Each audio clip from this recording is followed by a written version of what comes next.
Hello dear student of class 10, this is Janu Srivastava. Welcome back to my YouTube channel.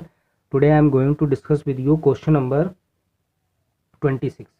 Question number 26 discuss करने जा रहा हूँ, section B का है। इससे पहले मैंने सारे वीडियो लगभग ऑलमोस्ट अपलोड कर दिए हैं, तो आप उनको देख लें। सेक्शन ए के जो एमसीक्यूज़ हैं ये सीबीएसई द्वारा पूछा गया प्रैक्टिस सेट के सॉल्यूशन है। तो LCM of 6 to the power 4, 8 to the power 2 and k, यानी इसका और इसका एलसीएम मुझे दिया है 12 to the power 4।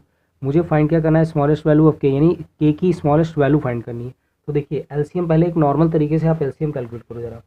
6 to the power 4 लिखा हुआ है, तो मैं 6 को, अगर पहले तो मैं ये बता दूं कि इसको लिख कैसे सकते हैं, 2 इंटू 3, क्योंकि हमें पता है एलसीएम या एचसीएफ जो भी निकाल रहे हैं उसके पहले हम प्राइम फैक्टराइजेशन करें। तो 6 को क्या ब्रेक कर सकते हैं, 2 इंटू 3, पावर 4 हो गया।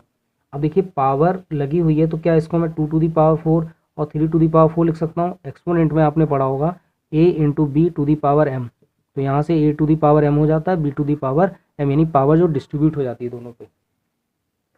अब बात कर लें हम 8 टू दी पावर 2। अब ये 8 को भी हम अगर प्राइम में ब्रेक करें तो 2 टू दी पावर 3 लिख सकते हैं, यानी 2 इंटू 2 इंटू 2, और इसकी होल पावर कितनी है 2, तो 2 टू दी पावर 3 टू जैसे पावर की पावर जब होती है, यानी पावर टू पावर होती है, तो वो होती है मल्टीप्लाई। ये एक्सपोनेंट में सारे रूल्स मैंने बता रखे हैं, वीडियो मेरे पड़े हुए हैं, देख सकते हैं आप जाके।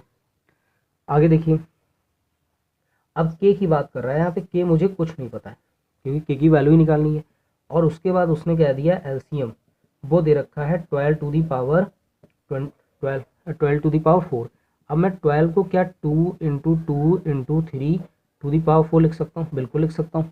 बात समझ पा रहे हैं, 2 इंटू 2 यानी ये 2 का स्क्वायर हो गया, ये 3 हो गया, इसकी पावर 4 है। अभी मैंने बताया कि पावर डिस्ट्रीब्यूट होंगी, यानी 2 की पावर इसके ऊपर 4 आएगी। अब ये 4 आएगी कैसे, इसको समझ लीजिए। 2 की पावर 4 आएगी, यानी पावर की पावर होगा मल्टीप्लाई, तो 8 हो गया, और 3 की पावर हो जाएगा 4। इतनी बात समझ पाए, यहाँ तक अगर समझ गए तो क्वेश्चन समझ गए। समझिए, देखिए 2 की पावर 8 और 3 टू पावर, ये हमारा एलसीएम है। क्या है, एलसीएम है, यही तो एलसीएम लिखा था, बस ये इसको थोड़ा मॉडिफाई चेंज कर दिया मैंने।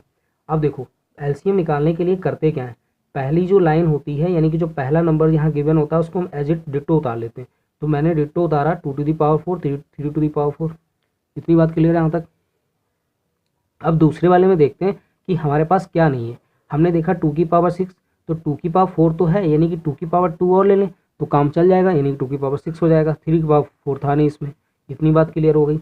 अब यहाँ पे एक ऐसा नंबर आए, क्योंकि एलसीएम हमें क्या चाहिए, 2 की पावर 8 और 3 टू दी पावर 4, इतना तो चल रहा है, लेकिन 2 की पावर 4, 2 की पावर 2, यानी कि यहाँ पे एक ऐसा नंबर आ जाए। क्या यहाँ पे एक आना चाहिए, एक ऐसा नंबर आ जाए जो 2 की पावर 8 दे दे। तो अगर मैं यहाँ पे 2 की पावर 8 लिख लूँ, अब ध्यान से समझना बात को, क्यों लिखा 2 की पावर 8। अब बच्चे बोलेंगे सर यहाँ 2 की पावर 2 लिख लीजिए, तो अगर 2 की पावर 2 लिख लेते तो फिर ये 2 की पावर 4 तो ऑलरेडी मौजूद है, तो हम क्यों लेते, तो हमसे ज़्यादा लेंगे तभी तो हम ले पाएंगे उससे ज़्यादा, यानी कि 2 की पावर 8 होगा तभी। तो यहाँ पे हमारे पास कितने की कमी है, 2 की, तो 2 हो गया। अब देखिए 2 की पावर 8 हो गया, 4 टू 6 और 6 टू 8, यानी कि के की वैल्यू क्या होगी, 2 टू दी पावर 8। वीडियो अच्छा लगा हो तो लाइक कर लें और चैनल को सब्सक्राइब कर लें, जिससे कि और भी वीडियोज़ आपको मिलते रहेंगे सीबीएसई बोर्ड के मैथ्स के क्वेश्चन। Thank you.